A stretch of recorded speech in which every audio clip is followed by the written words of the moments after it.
Canticle of the Dragon.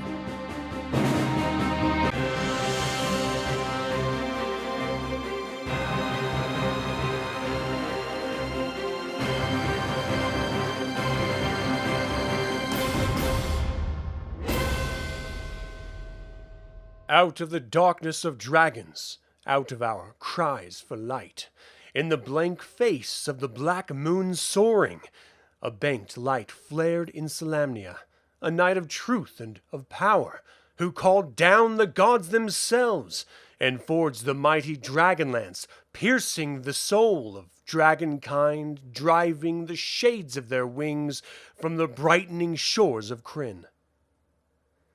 Paladine, the great god of good, shone at the sight of Huma, strengthening the lance of his strong right arm, and Huma, ablaze in 1,000 moons, banished the queen of darkness, banished the swarm of her shrieking hosts, back to the senseless kingdom of death, where their curses swooped upon nothing and nothing, deep below the brightening land.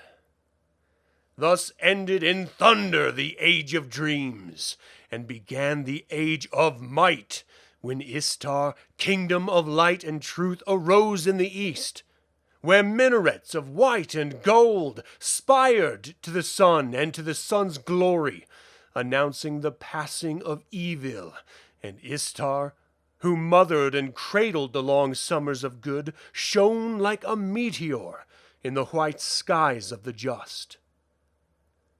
Yet in the fullness of sunlight, the king-priest of Istar saw shadows.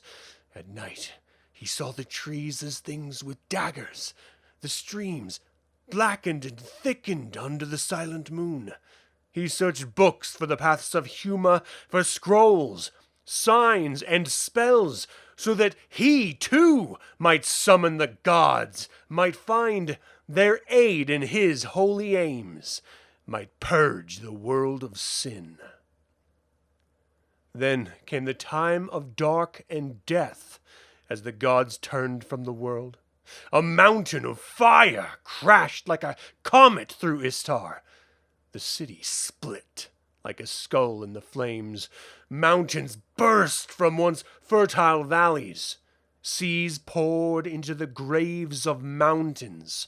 The deserts sighed on abandoned floors of the seas. The highways of Krynn erupted and became the paths of the dead. Thus began the age of despair. The roads were tangled, the winds and the sandstorms dwelt in the husks of cities. The plains and mountains became our home. As the old gods lost their power, we called to the blank sky, into the cold, dividing gray to the ears of new gods.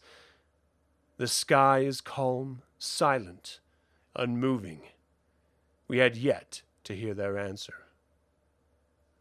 Then to the east, to the sunken city, scarred in its loss of blue light, came the heroes, the Infellows, heirs to the burdens, out of their tunnels and their aching forests, out of the lowness of plains, the lowness of huts in the valleys, the stunned farms under the warlords in darkness. They came serving the light, the covered flames of healing and grace. From there, pursued by the armies, the cold and glittering legions, they came bearing the staff to the arms of the shattered city, where below the weeds and the bird call, below the valenwood, below forever, below the riding darkness itself, a hole in the darkness, called to the source of light, drawing all light to the core of light, to the first fullness of its godly dazzle.